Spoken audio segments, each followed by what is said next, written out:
देगलूर येथील श्री समर्थ वाचनालय आणि जिजाऊ ब्रिगेडच्या वतीने राष्ट्रमाता राजमाता जिजाऊंचा जन्मोत्सव मोठ्या थाटामाटात संपन्न। देगलूर येथील श्री समर्थ वाचनालय आणि जिजाऊ ब्रिगेड देगलूरच्या वतीने राष्ट्रमाता राजमाता जिजाऊ यांचा जन्मोत्सव साजरा करण्यात आला। सर्वप्रथम राष्ट्रमाता जिजाऊ व स्वामी विवेकानंद यांच्या प्रतिमेचे मान्यवरांच्या हस्ते पूजन करण्यात आले। डॉक्टर सुनील जाधव यांनी जिजाऊ वंदनेचे गायन करून राजमाता जिजाऊंच्या जन्मोत्सवात सुरुवात केली।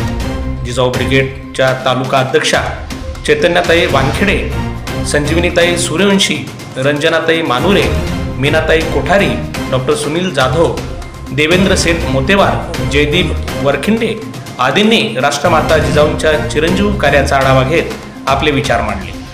या प्रसंगी समर्थ वाचनालयाच्या वतीने सर्व उपस्थितांना ग्रंथभेट देण्यात आली। यावेळी नंदाताई देशमुख, शीतल पाटील, अनुसयाताई माने, रंजना मानोरे, अनुसया माने पाटील, शीला देसाई, ज्योती माहेगावे, संजीवनी सूर्यवंशी, महानंदा भोसले, मीना सूर्यवंशी, सुरेखा लोणे, पुष्पा जाधव, शीतल पाटील, स्नेहा बालाजी सुगावे, जाधव वैशाली, मीना कोठारी आदींची मोठ्या संख्येने उपस्थिती होती। कार्यक्रमाचे सूत्रसंचालन डॉक्टर सुनील जाधव यांनी केले, तर श्री समर्थ वाचनालयाचे ग्रंथपाल पुंडलिक कदम यांनी आभार व्यक्त केले।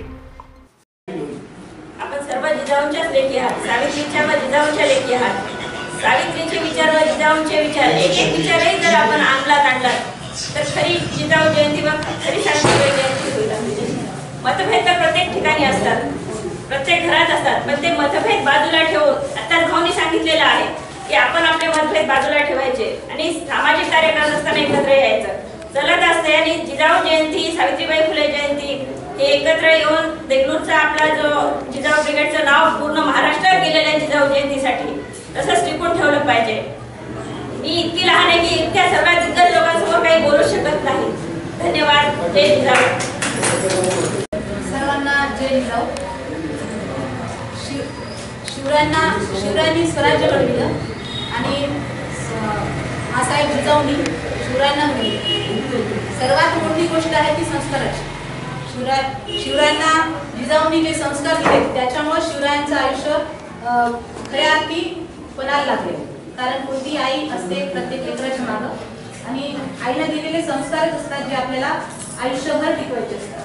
कोणी चांगलं वागो की वाईट वागो ते त्यांचे संस्कार असतात आणि आपल्याला फक्त कार्य पुढे न्यायचं असते। आणि मासाहेब जिजाऊंनी सुद्धा ते शिकवले आणि त्याच मार्गावर सुद्धा जिजाऊ ब्रिगेड देगलूर नेहमी कार्यकारिणी नेहमी त्याच मार्गावर काम करेल। आणि अजून एक सांगायचं म्हणजे शिवराय हे दूरदृष्टीचे होते। जेव्हा स्वराज्याची सुरुवात झाली, स्वराज्याचं स्वप्न जिजाऊंच्या मनात होतं, तेव्हा लहानपणीच शिवरायांनी काय केलं, जिजाऊंनी काय केलं, तर एक हत्ती, छोटासा हत्ती रायगडावर नेऊन ठेवला। कशासाठी? तर आज न उद्या शिवरायांचा राज्याभिषेक रायगडावर होणार आहे हे त्यांच्या स्वप्नात होतं। आणि तो सगळ्यांना माहिती आहे की शिवरायांचा राज्याभिषेक जेव्हा झाला तेव्हा शिवरायांची मिरवणूक ही हत्तीवर निघाली होती। तर तेव्हा सगळेजण चकित झाले, स्वतः जे शिवरायांचे जे शत्रू होते ते सुद्धा चकित झाले की एवढा मोठा हत्ती आणि एवढा उंच रायगडावर शिवरायांनी नेला तर कसा। तर तेव्हा शिवरायांनी सांगितलं की मी हा हत्ती आता नाही, तर हा हत्ती जेव्हा छोटा होता, बाळ होतं हत्तीचं, तेव्हा मी रायगडावर आणलेला आहे। तेव्हा सर्व शत्रूंनी सुद्धा शिवरायांचं कौतुक केलं होतं। त्या विचारांचे आम्ही आहोत। कारण प्रत्येक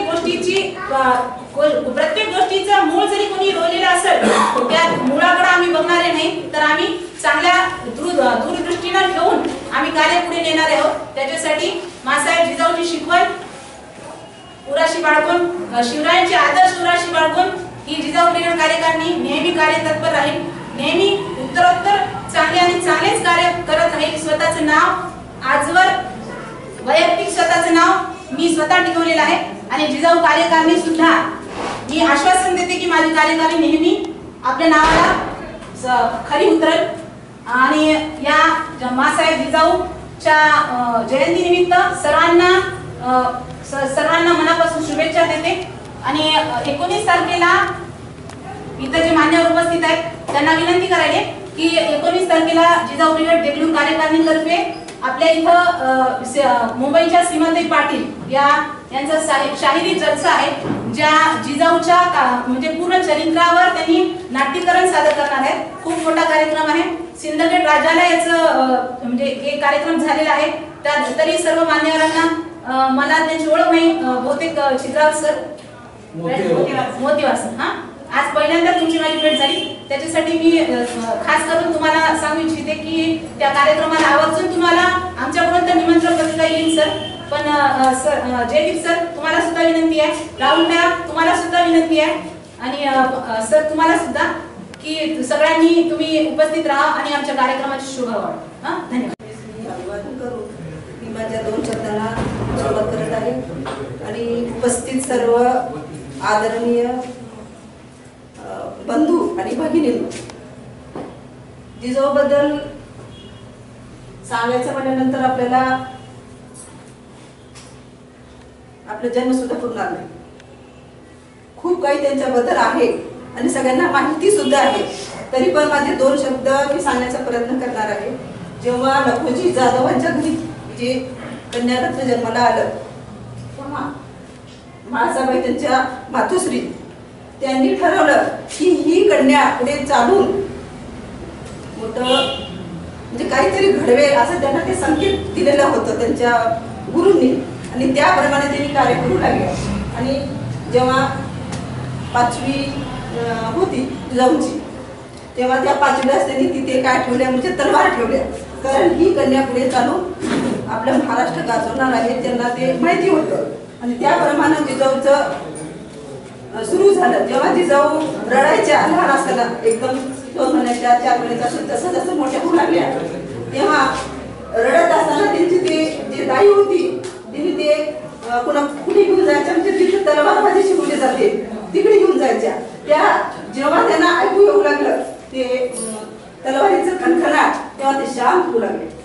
म्हणजे बिलकुल त्यांच्या 5वी पासून ते त्यांच्या पूर्ण बालपणामध्ये त्यांच्या महासादेवीच्या त्यांच्या आई होत्या ते संस्कार होऊ लागले. आणि त्यावेळी लखोजी जाधवांना सुद्धा असं वाटलं की मुलगी आहे आणि तिला तलवार कशाला, मुलगी आहे तिला घोडा कशाला, त्यांनी विरोध करू लागले. पण त्यांच्या आई त्यांना समजून सांगितल्या, विनंती केल्या की ही कन्या आपली खूप मोठी एक तेजस्विनी कन्या आहे आणि हिला त्यापासून दूर ठेवू नका, विनंती केल्या. आणि त्यांचं ते तसं पराक्रम पण ते पाहू लागले. तलवारबाजीमध्ये त्यांनी लवकरच पारंगता मिळवली आणि ते त्यांच्या वडिलांना तर शिवाजीराजे जन्माला आले नसते या भारतामध्ये ज्या मुघलांच्या विरुद्ध सगळ्या मावळ्यांना एकत्रित घेऊन जो लढा शिवबानी या भारतामध्ये दिला शिवराजांनी तो वाख्यानाजोगे आहे. त्यांनी जर झाले नसते तर आपण आज हिंदू म्हणून सुद्धा राहिलो असतो की नाही याची आपल्याला आज खऱ्या अर्थाने त्यांची जयंती आज आपण जरी महासाहेबांची करत असलो तरी त्या एक आदर्श माता होत्या त्यांचा आपण आदर्श घेतला पाहिजे. परत या जयंतीनिमित्त विनम्र अभिवादन करतो व माझे 2 शब्द संपवतो. जय हिंद, जय महाराष्ट्र. सर्वांना जय जिजाऊ. मी शिवमती चैतन्यताई पाचखेडे, जिजाऊ ब्रिगेड देगलूर तालुकाध्यक्ष. आज समर्थ वाचनालय या ठिकाणी जिजाऊ जयंती साजरी करण्यात आली. त्याचबरोबर जिजाऊ चौक देगलूर येथेही जिजाऊ जयंती साजरी करण्यात आली. आम्ही सर्व जिजाऊ ब्रिगेड देगलूरच्या सर्व कार्यकारिणीच्या महिला आहोत आणि आमच्या सर्व महिलांतर्फे आमच्या कार्यकारिणीतर्फे सर्व देगलूरवासियांना आणि सर्व जगातील सर्व प्रत्येक शिवप्रेमीला जिजाऊ जयंतीच्या खूप खूप शुभेच्छा. आणि आमच्या देगलूर जिजाऊ ब्रिगेड टीम कडून सर्व देगलूर तालुक्यामधल्या प्रत्येक शाखेमधल्या प्रत्येक गावामधल्या महिलांना अशी म्हणजे कळकळीची विनंती आहे की 19 जानेवारी 2025 रोजी जिजाऊ ब्रिगेड देगलूर तर्फे शाहिरी जलसा शिवमती सीमाताई पाटील ह्या इथं येणार आहेत. ज्या जिजाऊच्या सर्व चरित्रावर आपल्याला वेगवेगळ्या प्रसंगातून आपल्याला जिजाऊ चरित्र आपल्याला समजावून सांगणार आहेत. त्यांच्या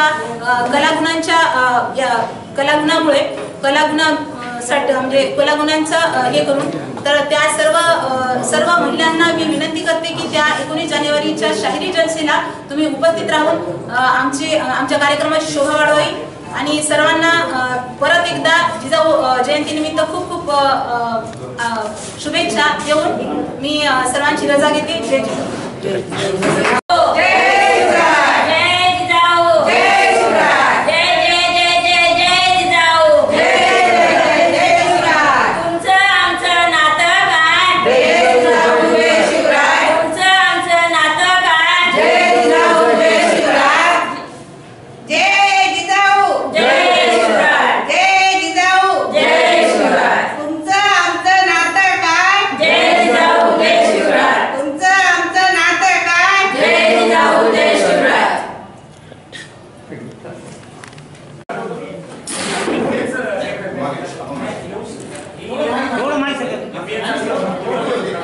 फोटो दिसू द्या, दोघांचे फोटो दिसू